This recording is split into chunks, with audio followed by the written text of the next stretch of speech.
Is it working? Okay. It's actually working. Wow. That was interesting, to say the least. I am so sorry about that. We're really showing off our skills. Our tech skills are just banging. Hello, everybody, and welcome back as you come in for the third time to today's live stream. Just, wow. What a day. Yeah. Well, I'm glad you made it back. Yes, I made it back. If you didn't hear, hey, Fachet, sorry about that.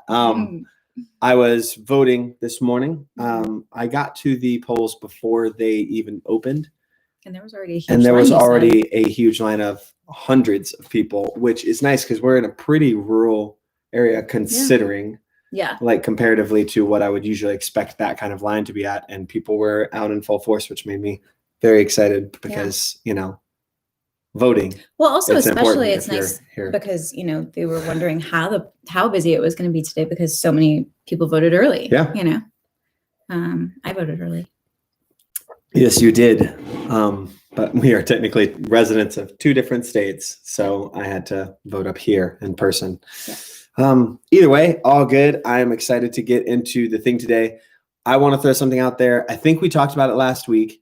But just to make sure it's clear, we are only doing game nights once a month, probably towards the end of the month. That's like best case scenario, just because some other projects have been taking our time away. And it's just, we want to be able to give you, good content and good, enjoyable time together. And we can't do that, if we are stretched a little too thin. So these Tuesdays are going to be, like they were last week. About that hour and change of just like talking, like really getting into the subjects that Part of Love is about.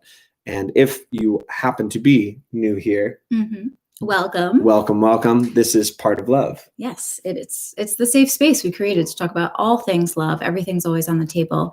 If you ever have questions about love, relationships, life, anything like that, throw it in the comments or, send us a DM and we're happy to talk about it, especially on our Tuesdays and Thursdays. Yeah, for sure. Any questions? I mean, because we want to give you the truth about love, right? That's what we're talking about here. And if you'll see the people in the comments, like as we go through this, everybody is blunt and honest. And that's what we're talking about and trying to figure out this incredibly hard thing that is called love that nobody teaches us. Everybody just expects that we're all supposed to understand how to do it well, naturally. Like we understand that. Well, because we can feel it easily, right? We can feel love usually, to some degree, easily. We're human beings. It's a natural emotion, but to do it well takes skill.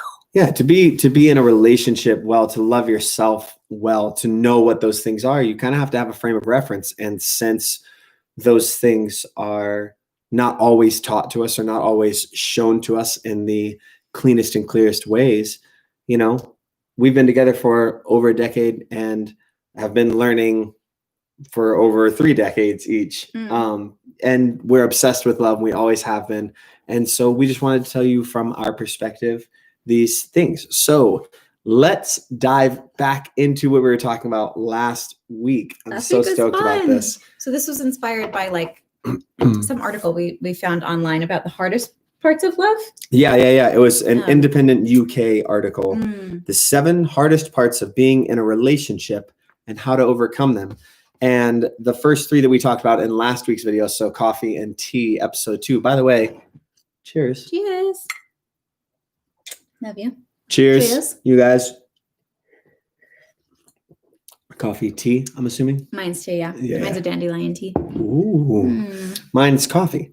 But on episode 2 of Coffee and Tea, we talked about the first 3, which were... Would you like to get married? I would love to get married. Oh my God. What? See, and that's how easy it is. And now we're married. And that's how relationships work. So, bully for me. Sorry to interrupt. Not at all. We're married now. So, it's pretty exciting.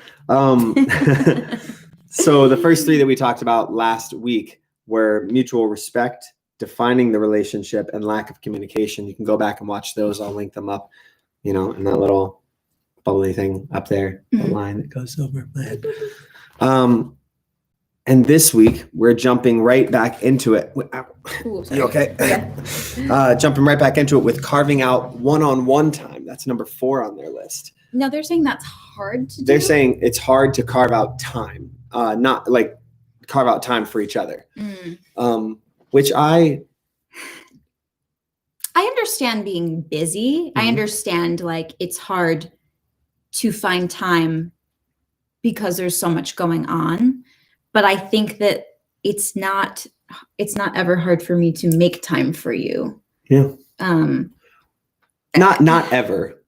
Not ever. I mean, sometimes we do get busy. I mean, life gets crazy, but do I always want to make time for you? Yes. I guess that's not the question though. No, I think personally, the way that I read this is that even when you have a busy life, you both have jobs, you both have, maybe you have kids together, maybe you have kids from different marriages, like these things, just situations that I've been in, or that right.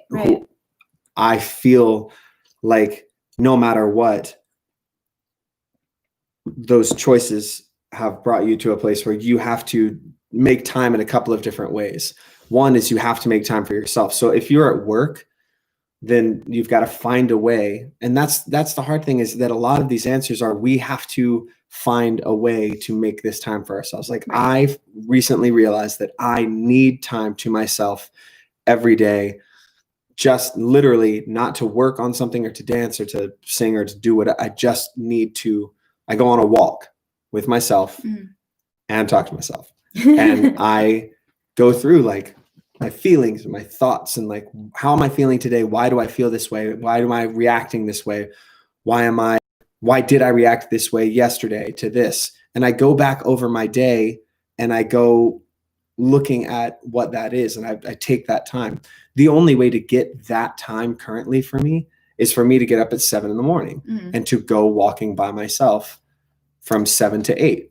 Because then kind of the workday starts. Right. Of course. And you are like, okay, this is the only time I'm going to get that. But I think what this is in regards to relationships specifically, this is saying that, it's difficult to find time for each other.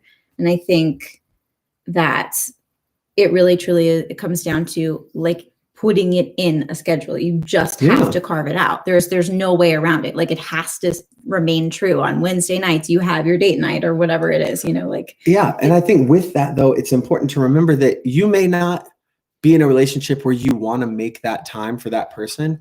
And that leads you to a different question, which is, should you be in that relationship? If you don't want to make that time, if that person is not making time for you, or vice versa. Yeah, bigger things. I think that's the interesting part about it being, it's the hard one of the hardest parts of love is making time for each other. Right. It shouldn't be, because it just shouldn't be. There should be right. In a healthy relationship, there is a desire there to spend time together. That's the reason to be in a relationship. Otherwise, just hang out with yourself. It's hard for me to find time to shower, I'd rather hang out with you than shower. You do often do. I You often do. And I love it. You can't smell her. She smells great. She showered. I smell like flowers today. Yesterday, right? Yep. Amazing. Oh, man. That weekly, that bi-weekly. That's why I look so voluminous. Whoa. I did not, which is why I'm wearing a hat again. Nice. All right, let's go into the comments, see what we got over here. Logan, there you are. Hour and a half, the first day of open voting. Yes. Delaney's driving to Detroit to see my granddaughter's ultrasound. Oh my gosh, congratulations. That's huge. Exciting. Congrats. Hey, Kelly. Hey, Kel. All right, everybody. So do you have any thoughts on carving out time, and specifically carving out time for each other? I always think that carving out time for each other is this thing that gets all of the attention, where carving out time for yourself doesn't seem to get any attention. And that always. Of course. Yeah. I think that takes the back seat, which that is, I don't want to say more important, but equally as important. You know? Absolutely. But in regards to a relationship, actually both are very important. If you don't take time for yourself, and again, it goes back to that like lack of self-love and self-awareness, which if you don't have that, you ain't going to have a solid relationship. Absolutely. So, yeah. Nice. All right. So number 4, checked off. All right. You want to read number 5? Number 5, physical intimacy is one of the hardest parts of a relationship. Ooh. Obviously we've all heard this. However, it shouldn't be. I think that Yeah. I don't know what to say about that. I mean, granted, I'll say this. I understand sometimes the spice, as it were, may feel like it is dying. The fire is slowly dying. And in order to keep those flames, we gotta really think about some of the things that like Esther Perel talks about. Yes. Dr. Esther Perel, she always talks about, giving each other space to like, have that oxygen stoke the fire, as it were. You know what I mean? If you're just like on top of each other 24/7 and you don't give each other space, you can't go off and do some amazing things and come back to me with like a whole new mindset, and vice versa. So or just new experiences. Remember, like, I think a lot of times we get into relationships and we go, well, this is what it should be forever. And if it's not this thing forever, like, I don't want to change and I don't want them to change because I'm happy with the way things are. And so we will do exactly this. And then. But that stagnancy, is that a word? Yeah. Probably becomes boring, right? Like you're growing or you're dying. So you can't rely on that forever. And you also, I mean, once you get to know everything about somebody, unless they are growing and changing, then that is boring, you know, at least for most people. And I assume that it's kind of funny that these are back to back, because that carving out that one-on-one time is so necessary for physical intimacy.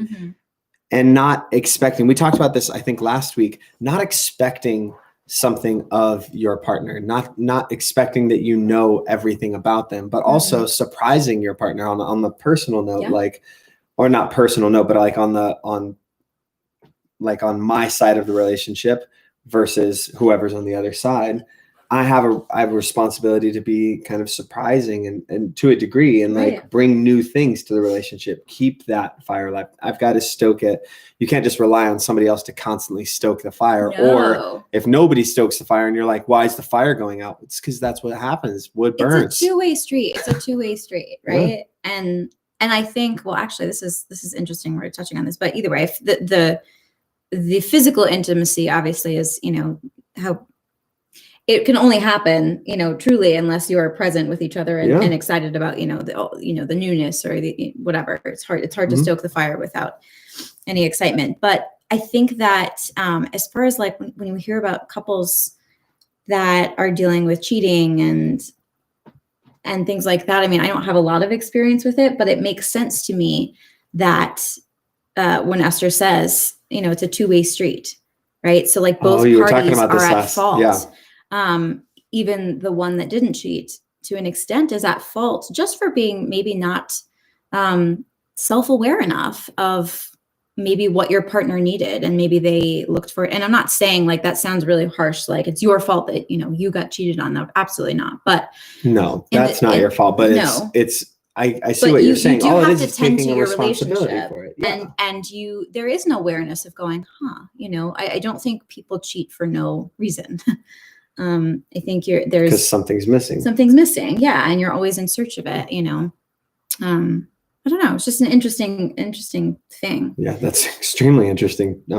I mean, I understand though. It seems like it's just taking a certain amount of responsibility for the trajectory of a relationship, because if it's going south and then that happens, right? It's, I mean, the physical manifestation of that is like the actual, cheating. Sexual cheating or emotional, whatever it is. But really a bajillion steps led up to that very moment of the act. Truly, it begins, little by little, just like maybe not tending to your relationship with spending enough time together, or, communicating well, or, I think it's the communication the most often thing. Like it's that, because I feel like I hear this all the time. People say the emotional cheating is worse. It's the worst part than the physical. And I could imagine that. Well, because I don't know, but I mean, I could imagine. I can absolutely understand that, just because if you're in a relationship, especially a long-term relationship with somebody, and suddenly this person that you think that you know inside and out is seemingly more emotionally attached than your entire past together to somebody else. Right. And they understand them and they feel connected to them more than they feel connected to you. But you're like, but I put in all this time and I did these things. And I think there's a sort of entitlement that we feel in relationships of I've put this much time in, or I've done A, B, C, like on the checklist. Therefore, I deserve A, B, and C. And that's not how it shakes out. But if one person stops doing their work, Mhm. then it all falls apart. Yeah. There's nothing is deserved. No, which is a hard thing to accept. It's a hard thing, I think, for us to accept that. I mean, it's the truth that there are no rules. There's no math equation. There's no love equation that says A plus B equals C. Right. Like, there are too many variables in relationships, and they're called human beings. Like, our emotions, our attachments, our change, our growth. If you are growing and you start to grow apart, you have to take stock of that, and you have to acknowledge that. And then you have to decide, well, why is that happening? And one of the conversations I've been having a lot with myself lately is what is happening and why is it happening? I think a lot of times we think, well, I'm going to ask myself the really hard question. What am I feeling? We're like, I'm upset. We're like, yeah. And then it's over. Then the conversation's over. And then what? Yeah. But the conversation is just begun by going, like, last week, or the end of last week, I was stressed the fuck out. And I was not being a useful partner or a good part. I was just stressing. But personally, like, I know that I was a little more terse, a little more short, a little more curt with you about just being like, I can't, because my brain felt like it was like kind of vibrating and just getting through everything. And so I finally sat down on one of those walks and was like, that was the first one. And I was like, what is happening? And I was like, you're stressed because of this thing. And then I was like, why are you stressed? And I answered that question. And I was like, and also I find that I hold myself more accountable than other people do. I can give a rationalization to somebody else if I'm having a conversation with them. I can rationalize away any way that I'm feeling. And because we all want to make our friends or family feel good, so often we want to be nice to them. We just say, oh, you shouldn't feel like that. But the truth is, I won't let myself off that hook. So if I'll like poke and prod and be like, well, why do you actually feel like that? Right. And I think that doing that in your relationship to an extent is super important. What is really going on, and talking about that and putting that out there. And we have those conversations all the time that are like, what is happening? Like, where are we? What is this? Right. And now how did we get here? Yeah. And I think that that's a thing that keeps our physical intimacy going strong and in check, as it were. Huzzah! Because if we spend too much physical time apart, we always call it and are like, right. So I know that this has been happening. This is why, from my end. I know I want you to know what I'm feeling, just so. Yeah. And I know that's not, unfortunately, a traditional way of communicating in relationships. No, but sometimes you really do have to call it and catch it as quickly as possible. Yeah. Anything, whether it's that or any kind of communication, you have to communicate whatever it is going on as quickly as possible, because if you let it get away from you, you've grown too far apart. At a certain point, the repairs, can't be made. Yeah.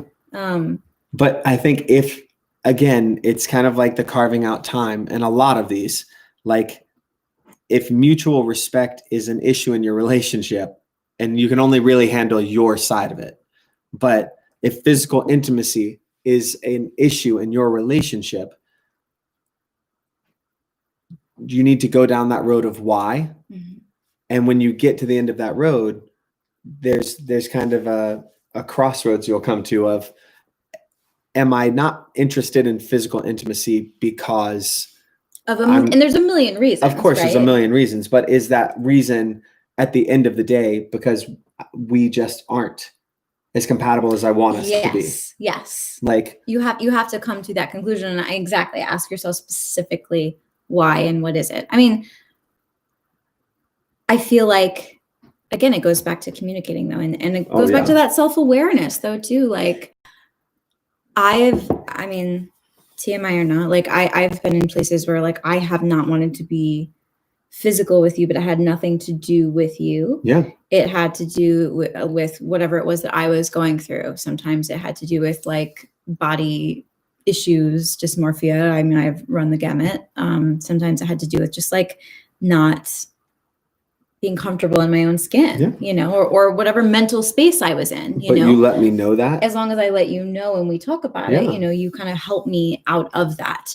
But to keep him in the dark would have then led to a whole other, you know, slew of problems, because then you would have thought, is it me? Are we not compatible? Are we? Well, I think I happen to have experience in that I was in a relationship once for a long time, and for a 6-month period of that, we had no physical intimacy of any kind. And I would ask, I was like, what is it? Is it like, am I just not attractive? Or like, what is it?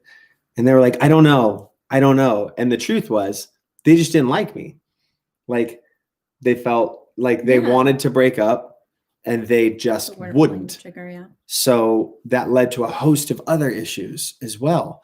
But it was all born out of a lack of communication. So really what we're coming back to is always that it's really number 3, the lack of communication. I mean, that's the one. If you communicate what's going on, it doesn't mean that. Also, I think, just super sidetracks, because this is what we do. Communication in a relationship does not mean the relationship goes perfectly just because you communicate. No. It means you communicate so you know more about the relationship. That's it. Like, it's definitely not always easy. No. And it doesn't look like roses. But it's going to be a healthier, better relationship, even if it doesn't last forever. You know, even if it doesn't last, you know, longer than a week or a month or 6 months or a year or 5 years or whatever it is, like that communication is going to make everything far more enjoyable the whole time. And that's one of the things that I love is when we talk to people, whether it's, you know, castmates or just, you know, clients or whoever we work with, I always love that they're always like, you seem like you have a really great relationship. I'm like, we do. Doesn't mean that, like, there are not times where you want to just punch me in the face. And like, I was literally walking around on the phone yesterday doing this because I was so stressed about this, like, miscommunication. We finally got it solved, and like, it was golden roses. That's a thing that I just said. Golden roses for some reason. So either way, yeah, I think that's number 5. Physical intimacy shouldn't be as hard as it is. I'm excited to go to the comments and see what's over here, though. Everybody having their talks. Hello, everybody. Hello. Kelly, this is about carving out time, I think.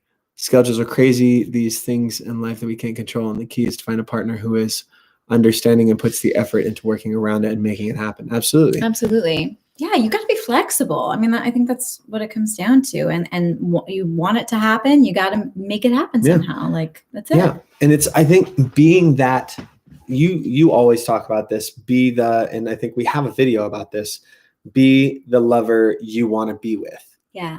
In the sense of, if you want exactly that, like Kelly, what you just said, you're looking for somebody who is understanding and puts the effort into working around schedules and making it happen. If you are that person, you tend to attract that, you know, and you may attract also some shitty people that don't want to do that, but because you know what you want, they won't last very long. And that's the best part about dating around and like learning what you do and don't want, because then you can identify it quicker. It's like anything else. It's kind of a learned skill, dating. Yeah, absolutely. To do it well. Yeah. And it doesn't mean that you will stay with the person you're dating. It means you're good at, you know, being in that relationship and deciding whether it's time to stay or move on. Yeah. Like, based off of, you know, your relationship with yourself. 100%.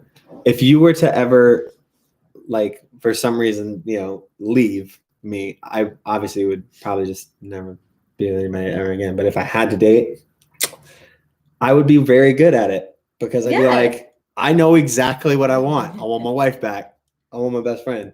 And, you know, but if I could clone you, then I'd know how to date her very well. Nice. Done. That you. Done. Just saying. So something like that. Okay. Oh Courtney, welcome late. Thoughts on jealousy. Fiance was extremely jealous, saying it did more for the kids than him, which the whole relationship was for the kids, always in him. Huh. That's a hard one, because when we're dealing with other people's issues, that I think comes back to communication. Again, this is a hard one, because I think a lot of times it becomes a passive aggressive thing from a lot of people, is when someone else has a problem that is not a problem, or you feel is not a problem. There's a tendency to be passive aggressive about your response to it and being like, well, that's not my fault. Too bad. As opposed to, and I'm not saying you did that, I don't know, but to say, hey, this is why I'm doing this, very clearly and calmly laid out. This is what I'm doing. I'm doing this for them. And that is what our time should be devoted to. And then making a separate amount of time for that relationship.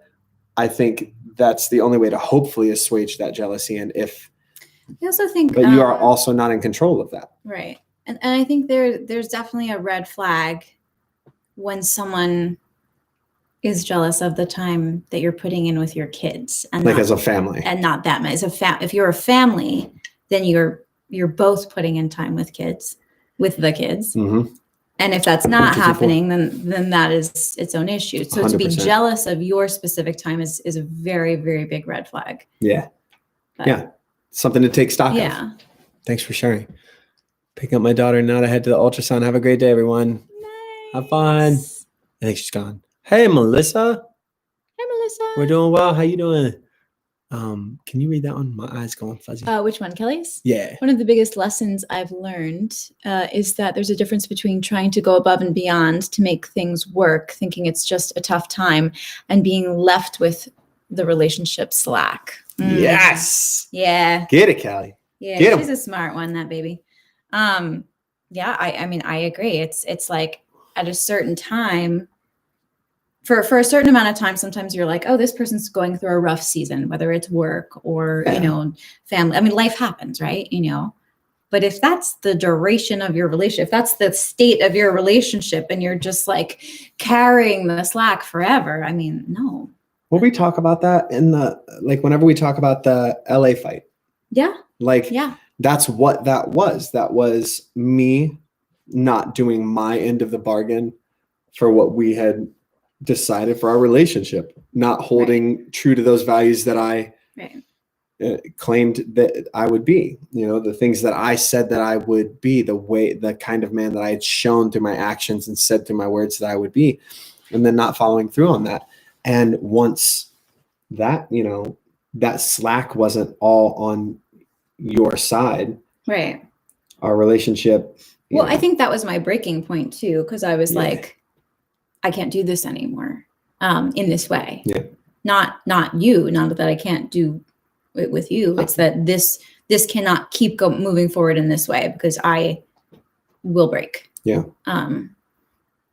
And luckily you're like, oh, I see you, I hear you. Yeah. I think that's also a thing when you that one person breaks and they're like, enough, I cannot move forward like this. Yeah. But I want to move forward with you. How do we do it? The other person has to say, I hear you, I see you. What can we do? Yeah. Well, there's that choice. Like, that's the choice that you make in that moment. Right. And that's the choice that we make constantly. We're constantly in these situations in our relationships a million times a day, tiny versions of that, where we say, I choose this relationship and the future of it over the pettiness of this argument. Right. And it doesn't mean that you just say, yes, dear. I'm not a big fan of that one. That's trivializing and causes problems long-term. Sorry. No, I'm sorry. No, I agree. I choose you. That quote is, I choose you, I choose us, I choose our family in every single decision I make throughout the day. Mm-hmm. I choose, it could be the smallest thing. Like, I'm I'm not going to stay up and party with my friends because maybe I won't do as well on this audition that I'm supposed to go to, and therefore I won't get this job that could then help our family. Yeah. You know, I mean, it comes out. I think in so that many was not a different very ways. small one. No, that was actually, no. it But seemed I like mean, a I think specific and large one. that is a large one, but I go so specific because if you really, anything really affects us. Well, all the decisions in my life really affect. To continue us. bringing this kind of theme through, that's why I take the walks every morning, because I know that that small thing makes me a better partner throughout the day, makes me more clear-headed. It makes me a better listener because I've already talked and listened. Like, I'm getting practice at listening, and I've already talked out all of my shit. By the time I get back in the morning, I'm like, what's up, everybody? Like, I'm chilling, you know? And I think there's something to what you're saying, just being every decision that you make, but that's a small version of it. This small decision that I have to make to be a better partner. If I think that you're a little bit short with me on something, it's deciding to passive aggressively say something or just, and then me be short with you, and then create that thing, or to just let it be. And then if it happens a few times, be like, hey, at each time I have to decide, is it worth it to talk about this right now? Is it worth it to get into this? Am I misreading this? Totally. Yesterday, I'm glad you did. I was really upset yesterday, but I wasn't like letting myself have time to be upset about this thing that I was upset about. And I was being short, and it really had nothing to do with you. I was just like short in general. And you were like, hey, so no big deal, but you're kind of being an asshole. We work together a lot, so it just seemed like it was necessary to say. P.S. As we start the next one, I'm going to grab the charger. Y'all, let us know what your thoughts on lack of physical intimacy are before we get into number 6. Oh, I see you put it. I was like, where are the other ones? Let me go over here. La, la, la, la. Courtney, I agree. Communication is important in a relationship. My boyfriend's first relationship broke down because they didn't communicate and they didn't go around both of their schedules and just hers. Yeah. It's got to be a two-way street. That's a hard. It's not a hard one, but it's extremely true. Like, I know that one of the reasons that you and I got to that point at the LA fight is the LA fault line fight, something like that. There's something in there. But the reason that we got there was because we had put me kind of onto a pedestal in a sense of, because I was touring with Pink right before that. And then I had, done the Try video, and like we had made these choices, and I was out there saying like, no, I'm going to save, and I'm going to do these things. And for the growth of our family, right? We decided, and I decided this is, I don't want to say more important than me or my career, but in that moment, when you are married, you do have to make certain choices and sacrifices together as a family. And so there, since then have been times where you've come on tour with me, or I've come on tour with you, whatever it is, you have to make these choices together as a family. And for our family at the time, it made sense for you to go on this world tour, which was an incredible opportunity. And we knew for the growth of your career and the benefit that it would bring to our family was worth it. Now, we also knew the flip side of that was that we were going to have to take extra special care to tend to our relationship. Yes, which I did not tend to do at a certain point when I just kind of got lost being out there on the tour. And the point is, the long and the short of it is that created that lack of communication with myself, with you, and then put attention in the relationship, affected all of these things. Right. What's funny about this whole list is it's all just the same thing, sort of. Yeah. All just comes back to that communication. Together. You should have said lack of communication was like the last one. So we all looked, and then we're like, how do we fix it? Communication. And everybody would have been like, this is the best article ever. I mean, maybe not. I don't know if they would have said that, but it's a pretty good one. Hey, Claire. Glad you're here. Hey, don't worry about being late. Yeah, no, don't ever worry about that. T, thanks for, our Halloween costumes were fun. Oh, yeah. See, we were pumpkins and a pumpkin farmer. Felt pretty good about that one. Mhm. Yeah. I mean, I didn't think it was going to I didn't think we could pull it off as well as we did, you know, because it's when all the packages come from Amazon, you're trying to put together a theme and you're like pulling out all the things. You're like, how will this come together? But it came out. yeah. It was cute. It also helped that we had the pumpkins that we carved on the last game night. Yeah, they lasted. Yeah, that was surprising. Yeah, but they're a little mushy right now. They're super, well, they're just, it's because you cut that ear into yours. I know. That one caved in on the side outside. Oh I saw my that. God. So it's like now your teeth, because you cut the jagged teeth. And so now the teeth are like this. This is kind of a dumb question, but you know, there's bears all over where we live. Oh, yeah. Why wouldn't they eat the pumpkins? They eat the apples. They do. I don't know. I'll ask them next time I see them. You know what? I'll just if next time I see one in the yard, I'll just open the front door and just be like, hey, here's you. You monsters. All right. Hey, Nydia. What to do when you find yourself talking to yourself because the other party won't let go of the cell phone? Whoa. Oh, who wrote that? That's a good one. Nydia. Yeah. No, you're going to probably say something funny. Do it. No, I was just going to say like, smack the phone out of their hand and be like, yo, bro. Something like that. Yo, bro. Oh, I'm right here. The phone thing. I think I've said this about so many, like on so many dating videos and whatever. Yeah. If someone is on their phone and not talking to me or like checking in or texting or whatever it is, and we're like spending quality time together, I don't even care if it's a friend, boyfriend, whatever. Me. I can. It's rude. It's so disrespectful. It's incredibly disrespectful. It says whether it's, intentional or not, hopefully it's not intentional, but it just says that I don't respect this time with you. Boom. Like, boom. So what to do in that situation, I think, is to first I think there's a couple of steps. You start with, hey, do you mind not being, that's what you did to me the first time, because I was on something and I was like talking to you at some point. I don't remember when it was, but you were like. It drives me crazy the most at restaurants too. Yes. Like, or, not just restaurant, but like date time, right? So even if we're having dinner in the house, like, and you're on your phone. Yeah, no. And that's why I'm sure I didn't say it as nice as you're about to give. No. You were like, the first thing you were like, hey, I really just don't like if you're going to be here with me, be here with me. But we're out at a restaurant and you're on your phone, but I'm right here. And I remember I was like, oh my God, why am I doing this? Right. And we see this so much. We see this when we go out and it annoys the shit out of me.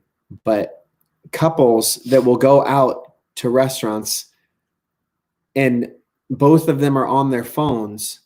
Yeah. And not just like taking pictures of their food and then Instagramming it. And then you're watching the food get cold. They're not talking to each other, or they'll finish dinner where they weren't talking. And then they just sit there on their phones until the bill comes. And you're like, so weird. It's so weird. Why not just stay home? Yeah.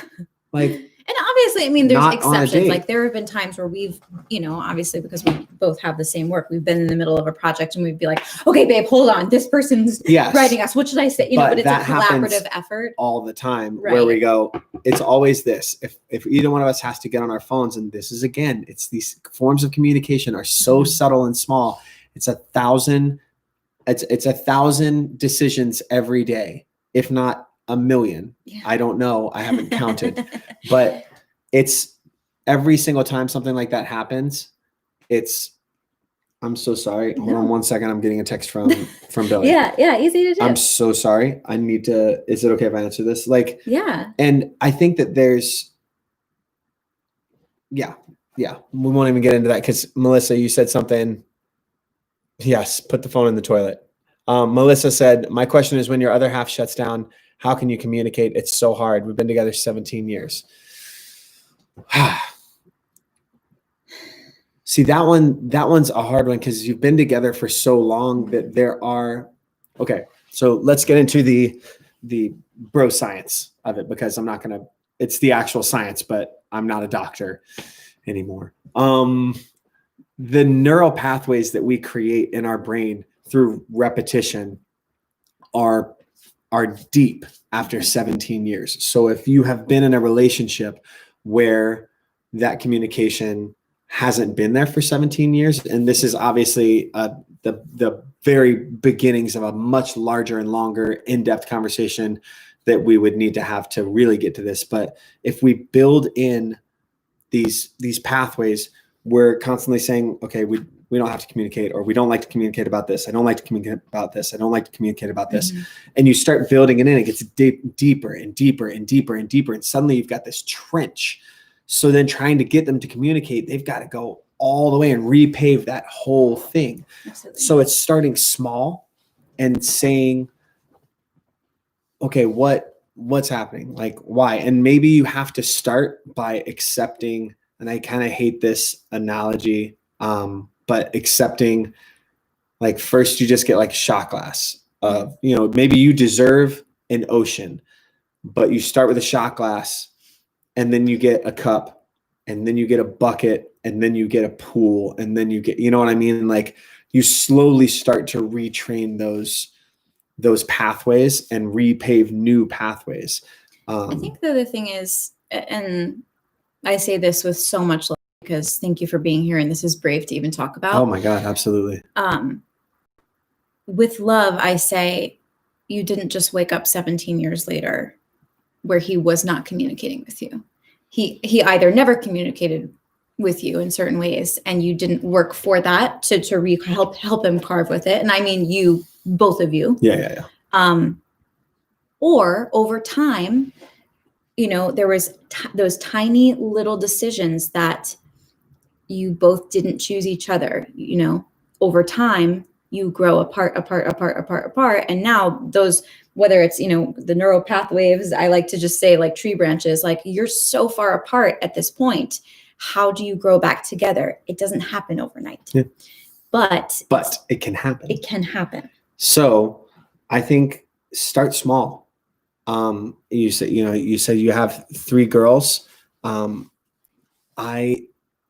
think you have to go in with so much compassion. Yeah, there's an empathy to it of acknowledging, and again, we always talk about that self-awareness, right? What are we doing in these moments in these relationships? And we said this, and I can't remember what video it was. I'll look for it and I'll try and link it up here. And if there's no little bubble right now, then it's somewhere. We get into these positions where we forget that we're deciding what we accept. Mm-hmm. And then we're deciding what we continue to accept. And that's why this channel is about getting the love you deserve. So slowly, starting with, if you want to get back to a good place, you gotta, it sounds like a long way to go. And that's good, because that means you're going to have so much growth, and that love is going to be so special as it comes back together. But you both have to want it, and you have to let him know, maybe small bits. Remember, bit by bit by bit. I wouldn't just open the floodgates and be like, it's all or nothing, bro. Right. I need this now. Yeah. Like it doesn't happen like that. Yeah. But it's going in with compassion and a full heart and open ears, and not, breaking down the wall the first time you knock. Because if over time you say, you do something thoughtful for them in a way that they really like. Yeah. And then they're still not opening up. And then you start talking to them and you're like, hey, I want us to talk more, and they're not opening up. And you do all of these things. Eventually you have every right to go in with a sledgehammer and go, hey, fuckhead, listen, I've been trying. Right. Are you going to try? Right. And then there's also that possible. And then after that, like, there's just so many steps. But start with start small, start with that compassion and that empathy of, they also may not realize how much that they're not communicating. Yeah. It's easy for me to talk about it now, like the LA fight or the Frozen fight or these things. But until we talked during the Frozen fight, I didn't realize that I had never, ever talked about that or that it would help me. Right. Until the LA fight, I didn't realize how far I'd gotten from myself and why I was running away from that. So it takes some time, and those things built up over time. Those fights didn't just happen on a random Tuesday. And sometimes, these discoveries are like gentle and sweet and beautiful. And maybe it just starts with you doing like an act of kindness for the person you love, and kind of setting the example. And they are, like, we're like little dogs with each other, right? So like if you reward me for good behavior, then I will do it again. Yeah. And but then again, if you reward me for bad behavior, I'll do it again too. Exactly. Like we are at our core Pavlovian creatures. Right. Like we are goal oriented and reward based. I literally just watched a whole thing about this on this talk that was about studying smarter. And, there's the thing called the Pomodoro sessions where you study for 25 minutes, take a 5-minute break. And over the course of 6 hours, you've got 5.5 hours of really good study in there, but 30 minutes of what they call rewards or treats. Mm-hmm. You give yourself those 5 minutes. It's like that in love too.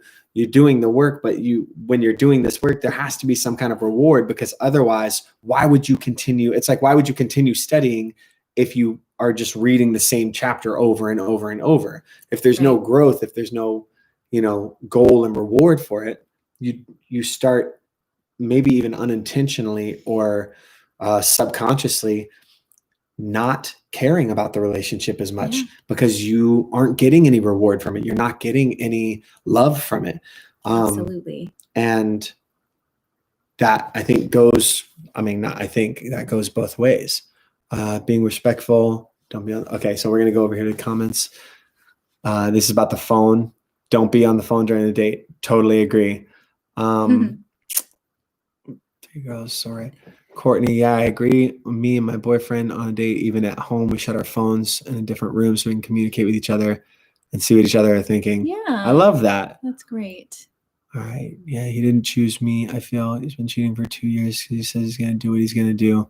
Try communicating numerous times. I'm sorry to hear that. It's actually over, but can't get out of the home with the kids as of yet. But everything you guys are saying and all these talks are definitely helping me fight for the future.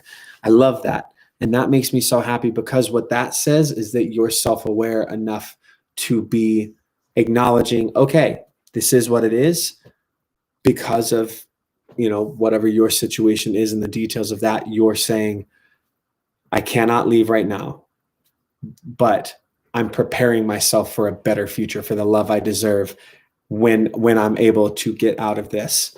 And that may have, like, that's enough for right now. Sometimes this is why we always say, like, this shit is not easy. And any book or any fucking website or any guru on YouTube that tells you it's easy and find these 5 steps to true love. There's millions of steps and they never stop. It's a stairway to paradise and it's never ending.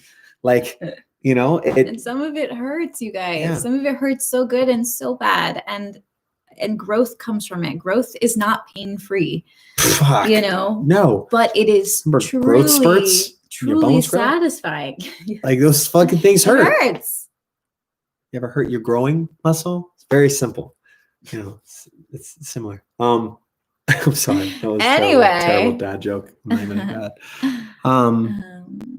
I love that for y'all though. I love that's some good growth. Good on you. T says, I've dated in the past, but unfortunately didn't work out. Went separate ways after my uncle passed away. Hurt, but I am at peace with it and still looking for the love I deserve. Good for you. Love that. Hey, no matter what, that part of it will never end. And y'all, whether it's when the books come out or when the show come out or when, like, no matter when we're out doing speaking engagements again, like, when we get to do those things, even if all of that went away, you deserve the love you deserve. Absolutely. So get that love that you deserve. Get that love. Come on now. Oh, I like it. Okay. Good on you, T. All right. So we did compromise. And the last one I've touched on a lot already, but I just love talking about it. Disagreements.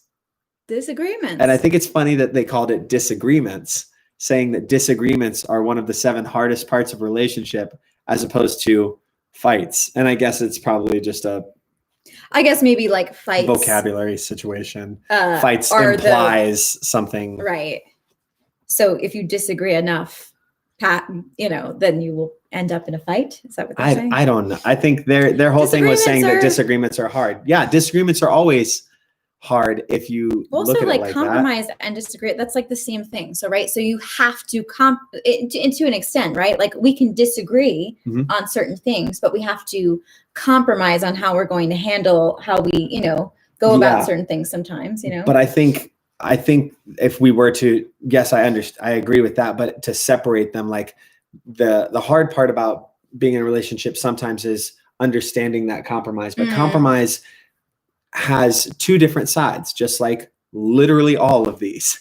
And it's the one side of it is like the one side of the coin is compromising, in those little ways of, okay, well, I don't really want to watch New Jersey Housewives, but I love watching her watch New Jersey Housewives. So fuck it, I'll just make an extra martini and I won't mind it so much, And the other side of that is I've been miserable for 6 months. This person will not look at me, does not like me, won't talk to me, doesn't want to be around me, and makes me feel like a shitty, like just a piece of shit. Like they make me like I'm allowing them to make me feel that. And I'm compromising because I just want them to be who I wish they were so that I could be happy the way I'm dreaming of this relationship being, that's even not though a compromise. That's like settling. That's disrespecting yourself. Yeah. But I'm just saying that's the flip side of that. How many compromises, like you made a huge compromise when you came to Australia on the Pink Tour. Of course. You made a huge compromise there.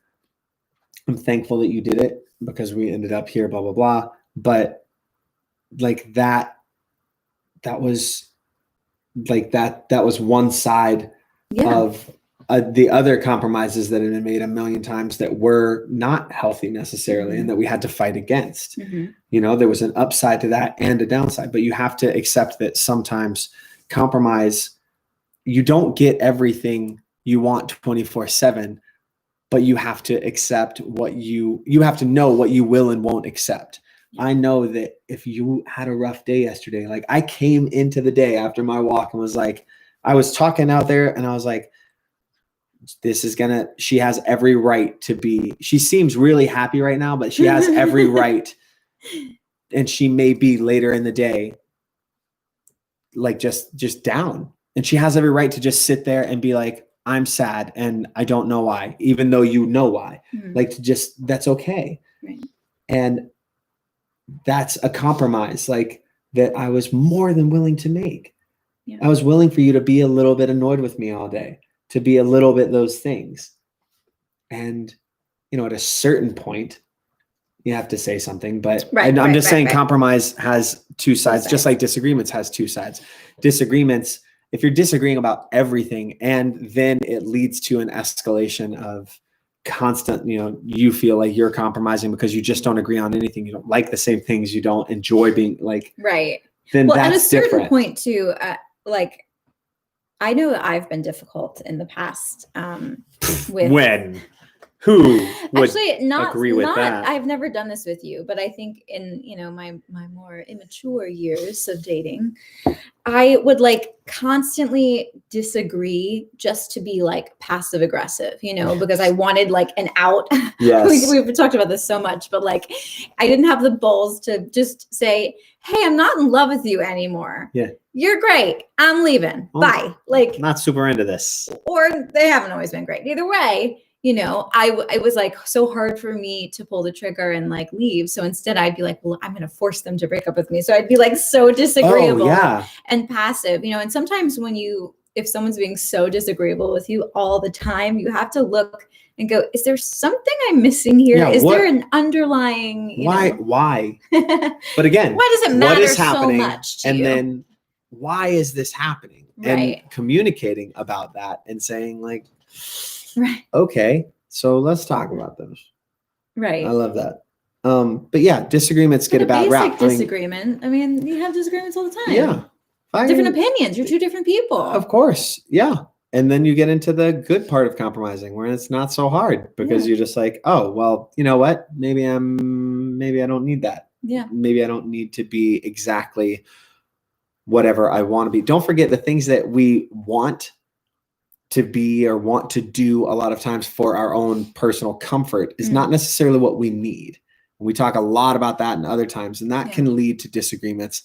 Disagreements, I think, are uncomfortable in relationships. I think it was just a talking point for them. I don't think they really thought through this list in a grand way. Right. I think they were just like, let's write these things. And 7, I got 7. I thought it was going to be 10. I got 7. I don't know. Right.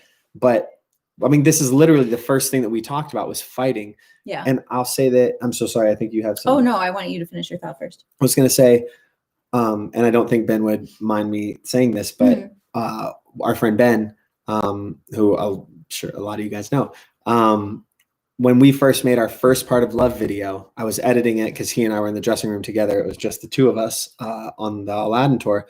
And I was sitting there and I was going through it and I would show him like versions of it. And he finally came to me and he was like, I just want you to know how helpful this video is. And he was like, I just love what you guys are creating. And I was like, oh, thanks so much. Like, that means the world to me, but why? And he was like, I've never been in a relationship. And this is right before he met Walker, who he's with now. He said, I've never been in a relationship where if we hadn't, let me rephrase this. Any relationship I've ever been in, if we disagreed about something or if we had a fight, I thought, oh, no, we're not supposed to be together. We can't be together because we had a fight. We disagree about this. If we're not perfect and in sync 24/7, then we're done. We're bad. Wrong. Then something's wrong. Or avoiding fighting. Yes. Even though it would actually clear up a lot. It would make so much better. Yeah. And he actually called me after they had their first fight. He was like, we did it. It's so great. I feel so much better. It was awful. Right. Oh my God, I'm so excited. And it just added this whole other level to it. And I though also feel like disagreements before they turn into actual arguments, even arguments or fighting, whatever you want to call it, but just disagreements. Sometimes when we disagree, it's been the times where I've truly, you've given me so much perspective, and even though in the moment I might have not, been persuaded or shifted, or maybe I had never shifted, and that's not always the goal, but the point is just to really see your perspective. And so when I've taken the time to like hear you out, I go, I didn't think of it like that, but it makes sense. Yes. I can see that from your perspective. I may not still not agree with you, but I can understand what you're saying that. And I can appreciate that. But also it's taking that time to be very clear about those things and to say, and this is what like the refinery is about. It's the concept of going, and that's why I loved when you were on there, because you were our first guest and you were like, I'm gonna call you on that. And Brandon does that a lot of times. We have somebody on when we're not filming the refinery calls, we still have them with a group of guys. I mean, that's how it started. John Gorski created this thing. And the guys will be on the call and someone every once in a while will be like, I got to call you on that. I got to. Right. Yeah. Brandon Alexander is the king of that. I'm just going to I just need to check you on that and just see if you really think that and why. And that disagreement very often leads to more honesty and more truth. And that's why I loved your episode when you were on there, because you were just very much like, this is what it sounds like you're saying. Right. And then it got cleared up, but it was an issue of vernacular and of vocabulary choices. And I just, I didn't mean to bust some balls, as it were, that night. But I loved it. It was out of love. Bust those balls.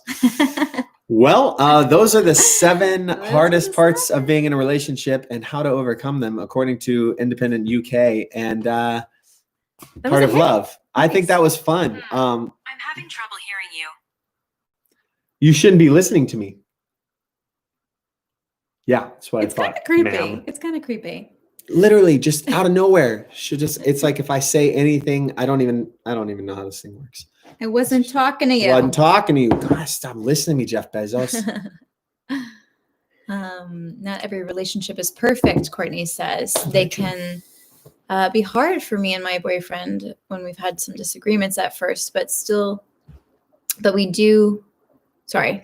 And still, do, but now we are mostly on the same track about the relationship.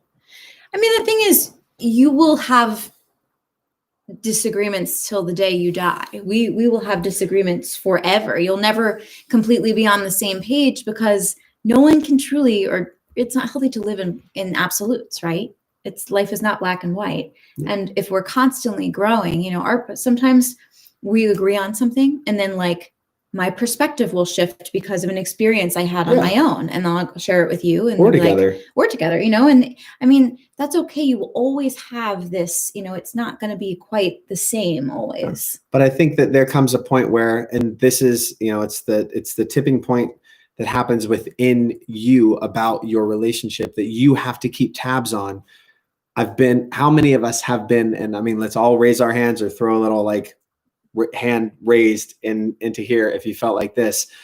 How many of you have been in a relationship that you knew you were no longer happy in, but you didn't want to just be alone, so you just dealt with it? I mean, isn't that like such a common thing, and so it's such a hard thing? Like we all tend to do that, and we don't have to do that. Yeah. We have the ability to feel when that tipping point happens and to say to ourselves, this is not the love I deserve. Mm-hmm. Let's go get the fucking love we deserve. Yeah. And so raise your own flag. Yeah. Raise your own flag. Also, if you're in America, please go vote. USA. I don't know. Just go vote. Go vote. Fucking vote. Even if it's not for whoever I'm voting for, please go vote. Like, that is a huge part of our democracy. It's communication. And if you don't vote, don't get to complain. Sorry, Nydia. I'm so sorry. Thank you, my loves. Always love you. You're so sweet.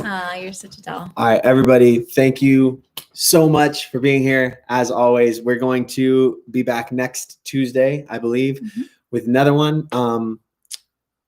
Thursday, we'll probably have a podcast. There's a podcast style. It's going to be a long form. If you have anything that you want us to talk about in those podcast styles, like really delve into an issue and a topic or a situation, DM us on social media and we will get that in the queue.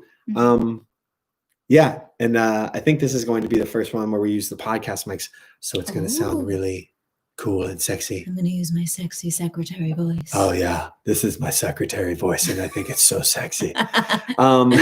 So sorry, Colt. What's the update on your eye? Oh, you're very, very sweet. I can see out of it, sort of. So my sensitivity to light is less sensitive, but it definitely gets more blurry in the light. The last update that we had from the eye doctor was that in about a month, I'll be rechecked. 3 weeks, I guess, from now, because it was about a week ago. I'll be rechecked. Hopefully there's minimal permanent scarring on the eye. And hopefully it only affects like the upper kind of, like if you were to cut this into a quadrant, like the upper quadrant of my vision. Right now, if I close this one, like I can't read the comments, or I can see the word studio, like YouTube, I can kind of read, but it's getting like a percentage point better each day, or like 0.75% better each day, or I'm getting used to it. So either one I'm okay with, because, is what it is. I got another good one. And that just means I get to wink more. Wrong eye. Thanks for being here, everybody. Thanks for asking. You guys are all very, very sweet and the best. Get the love you deserve. Talk to yourselves. Figure out what, why. Do the work, and just remember, like, you do deserve it. You do deserve that love that you believe you deserve. So, get it. In stream, fourth time's a charm. Oh, da, da, da.